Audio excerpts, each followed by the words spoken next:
Jack Nicholson, playing the crazed caretaker in The Shining, makes me reach for a blanket. Now a study finds that people we find, well, creepy can actually make us feel colder. The research will be published in the journal Psychological Science. Researchers interviewed 40 college undergraduates. During each interaction, the experimenter was either chummy with the student or very stiff and professional. The investigator also alternated between mimicking students' posture, a signal of rapport, and not doing anything at all. Participants then completed a questionnaire designed to find out how hot or cold they felt. The results showed that the subjects actually felt colder when the investigator acted inappropriately or sent mixed signals. The researchers conjecture that because the brain tries to interpret social cues and purely physical ones simultaneously, people unconsciously associate icy stares and chilly interactions with actual physical coldness. So the next time you have to visit your doctor with the creepy receptionist, bring a sweater.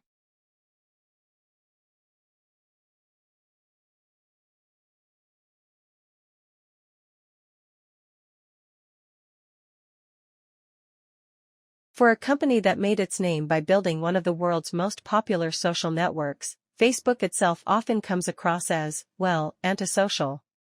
Facebook is invaluable as a forum for finding long-lost friends, not to mention sharing links, photos, and personal videos. For better and worse, the site has even redefined the word like. Of course, Facebook manages to use all of this goodwill to its own advantage. And the company often needs to be reminded that there are limits to how much it can exploit user information for profit. Facebook has settled a class action lawsuit that forces it to be more clear that clicking on the like button means your name and photo can be used to endorse whatever movie, product, or politician you liked. Most recently, Facebook surreptitiously modified user profiles to replace their original email addresses with @Facebook.com addresses. Mail sent to that address becomes a Facebook message to a user. You'd think that a company with so many loyal followers would have announced this ahead of time. That's a definite dislike.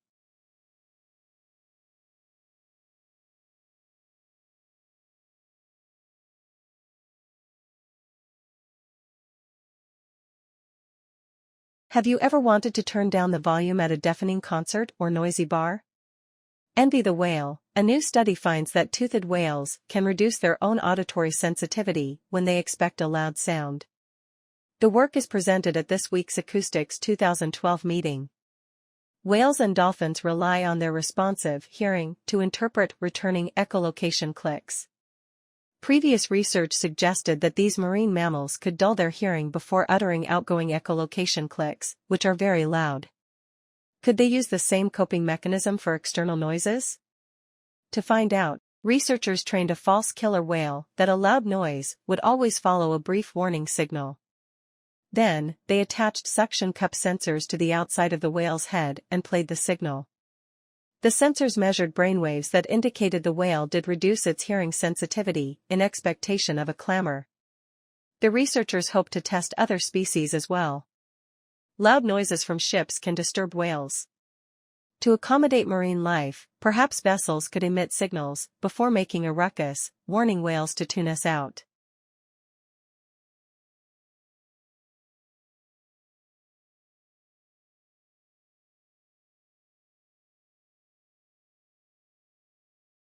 Sound and touch may seem completely separate, except possibly when playing the game Operation. But it turns out that the two senses are actually quite entwined. A new study finds that people with hearing issues often also have problems with touch. Researchers compared sets of twins, some identical and some fraternal. The identical twins, obviously, have the same genome and thus the same mutations. The fraternal twins have genetic differences. Other subjects in the study were congenitally deaf. To determine how acute their hearing was, the subjects reported whether they could hear various high frequencies. To evaluate touch, they were asked to differentiate different surfaces with their fingertips. The research revealed that touch sensitivity was highly heritable and connected closely with hearing ability. The better the twins could sense touch, the better they could hear, and vice versa. 1 in 5 subjects that had congenital deafness also had a poor sense of touch. The research is in the journal Public Library of Science Biology. Next, the researchers want to figure out which genes are faulty. After all, addressing the problem could kill two birds with one stone.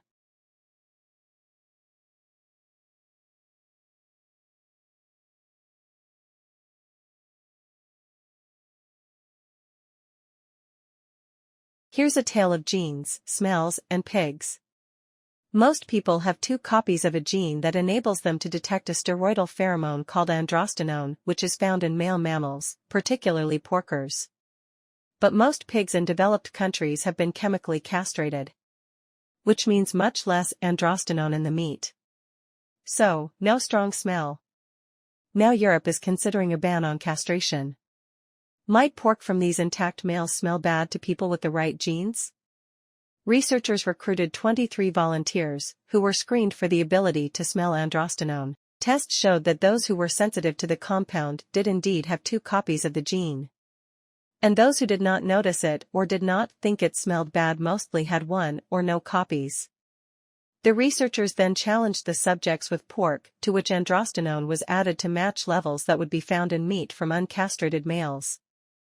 And the sensitive subjects thought the meat smelled and tasted much worse than did the insensitive tasters.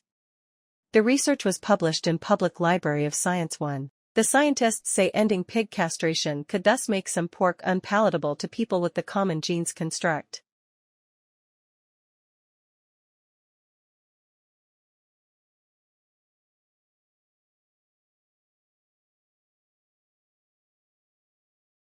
Now's a great time to break out that backyard telescope. Because Saturday, March 3rd, is the Mars opposition. It's one of the times that the Earth and Mars pass the closest to one another. The name, the Mars opposition, means that Mars and the Sun are on, well, opposite sides of us. And it happens only once every 2 years and 2 months. But if you do not have such equipment handy, you might want to head over to the online SLI Space Camera. It's usually a members-only site that allows users to look at web images broadcast from telescopes around the world and to click to snap photos. The pictures get integrated into Google Earth/Sky. The site also offers free weekly space shows. But Saturday there'll be a free live streaming of the Mars opposition, hosted by astronomy experts. It'll include views of the planet from a variety of observatories, including those in Arizona and the Canary Islands. You'll be able to pick out surface features such as canyons, volcanoes, and polar caps. The online broadcast will begin on Saturday at 11 p.m. Eastern Time. Head over to the online SLI Space Camera.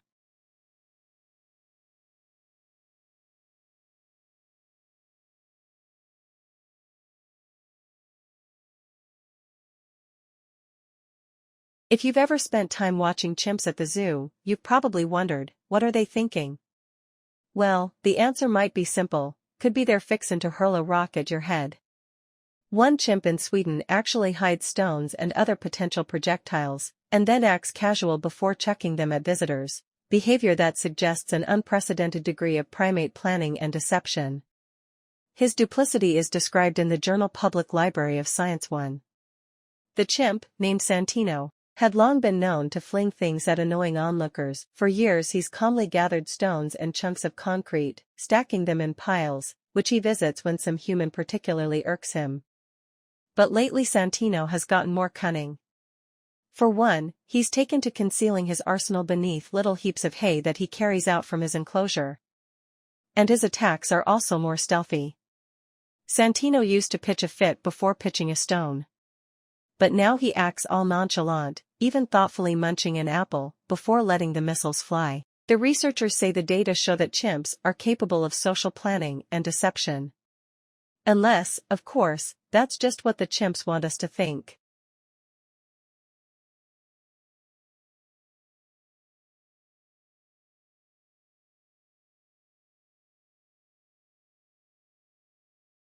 One family generally dines on Chinese takeout, while their neighbors eat home-cooked meatloaf. You say potato, I say potato. And humans aren't the only primate species with cultural differences. Even in the same environment, different groups of chimpanzees use different tools. The work is in current biology. Chimps living in a national park in Côte d'Ivoire like eating cola nuts. They hammer them open with stone or wood. At the beginning of the season, the nutshells are harder. So you might expect all the chimps in the forest to initially use stone hammers and then switch to easy-to-find wooden tools when the nut cracking requires less force. But researchers examined the tool use of 3 different chimpanzee communities and found that despite sharing genes and a habitat, each group chose their hammers differently. For example, one group preferred stone hammers throughout the kola nut season. Another gradually transitioned from primarily stone to primarily wooden tools. And the third community switched from stone to wood more quickly. Hammer size also varied from group to group. As a chimp might explain, you say tomato, I say chimpanzee calls.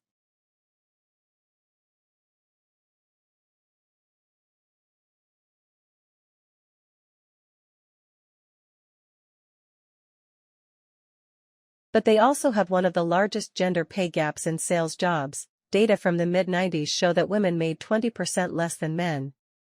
But stockbrokers are usually paid through commissions, which should reduce gender inequality, as income would be based solely on ability. Unless women aren't as good at the job, or clients simply made fewer purchases from women brokers. Or can management still play a role in women making less? University of Pennsylvania sociologist Janice Fading Madden reviewed info from 2 major brokerage houses available via class action lawsuits. The data included stockbrokers' records of asset values and trades from 1994 through 96. Madden found that there were no sales differences by gender for accounts with prior sales histories. But the referrals that women got from management had lower asset values and historic commissions. So the managers effectively gave them lower paying accounts. The research is in the journal Gender and Society. The study shows that manager bias can affect whether women make as much as men, even when the manager isn't the one paying.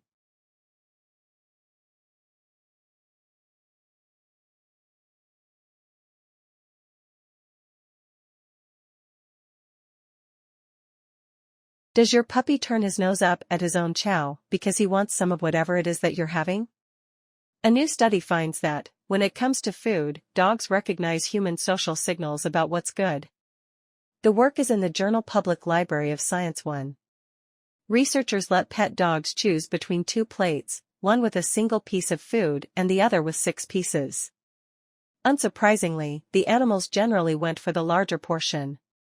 But when a human being showed a clear liking for the smaller plate, the canines likewise went for the skimpier choice. The dogs apparently recognized and responded to the human's social cues.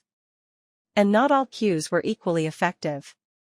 When the human approached but did not touch the smaller portion, dogs ignored the attention-drawing gesture. For a social signal to influence behavior, it had to demonstrate intention. And the most effective cues also involved communication, such as looking from the food to the dog and back while talking encouragingly. For dogs, choosing a bite may depend on another's bark.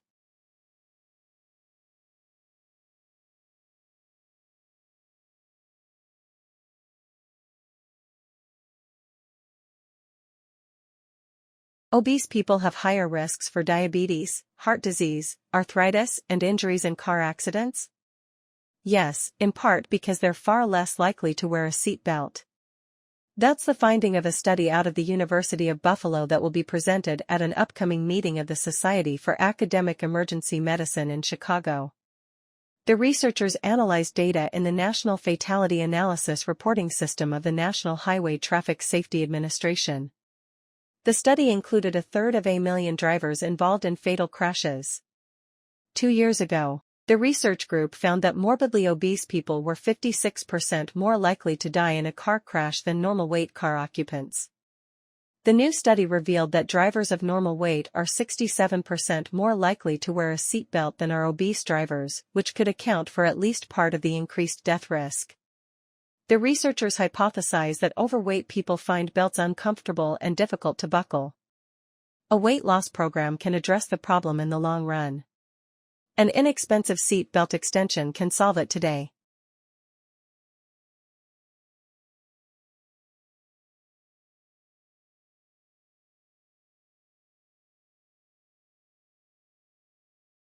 Tens of millions of sharks are killed for their fins each year. It's not just a tragic abuse of the animals. It's bad business. They're basically swimming dollar signs, whether you're trying to kill them for their meat or their fins or you're interested in looking at them for ecotourism. That's Austin Gallagher, a doctoral student at the University of Miami. I spoke with him on February 26. We did some calculations, and the results were remarkable.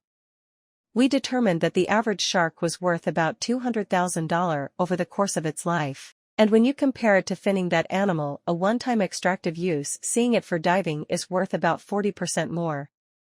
Gallagher and his doctoral advisor, Neil Hammerschlag, published the study last year in Current Issues in Tourism.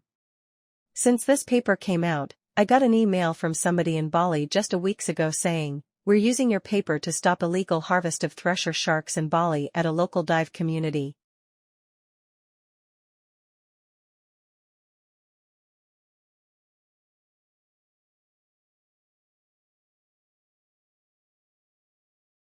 It's tough to pick a familiar face out of a crowd, but focusing on a known voice in a noisy room is easy.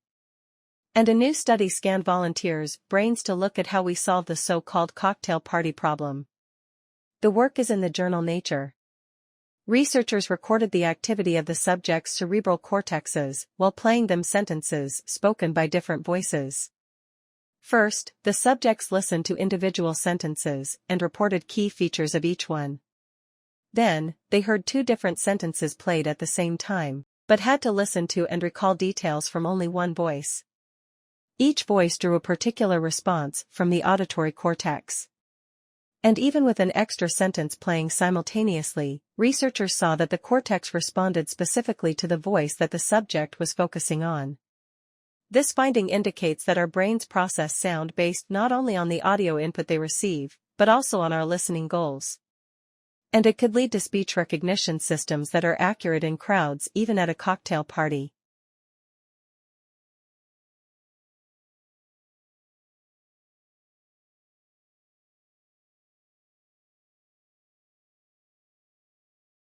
If you have paraskevidekatriophobia, today is not your day. That's right, paraskevidekatriophobia is fear of Friday the 13th and the accidents, mishaps, and misfortunes thought by some to occur on that day. But is there anything really to fear? In fact, a study was conducted and published back in 1993 in the British Medical Journal that looked at hospital admissions due to accidents on one Friday the 13th compared with the previous Friday the 6th. The researchers tracked traffic on a highway in one area and found that many fewer cars were on the road on the 13th, perhaps due to people being leery of driving on that day. But hospital admissions in that area, due to traffic accidents, was actually higher. 45 people were admitted on the 6th, but 65 people were admitted on the 13th. The researchers concluded that a few people were indeed unlucky on that Friday the 13th. In that part of England. Then again, what you really needed for this study was a control group that stays home, only to slip in the bathtub.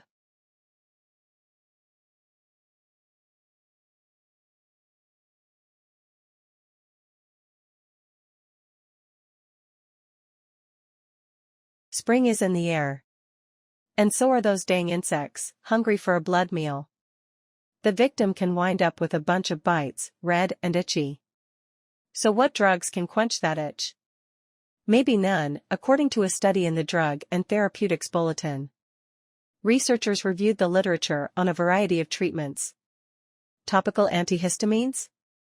Generally not recommended. They're only marginally effective and should not be used for longer than 3 days. Oral analgesics like ibuprofen are sometimes recommended, but the scientists say there's no evidence supporting that. Topical anesthetics such as lidocaine are only marginally effective and can sensitize the skin, meaning the itching could ultimately get worse. And common topical steroids like hydrocortisone? The problem here is that they're not supposed to be used on broken skin. And if you've been scratching, that skin may already be broken. The authors recommend a simple approach: clean the area, and use a cold pack to tamp down inflammation and numb the nerves. If you have not broken the skin, try the steroid cream. But your best approach may be ice.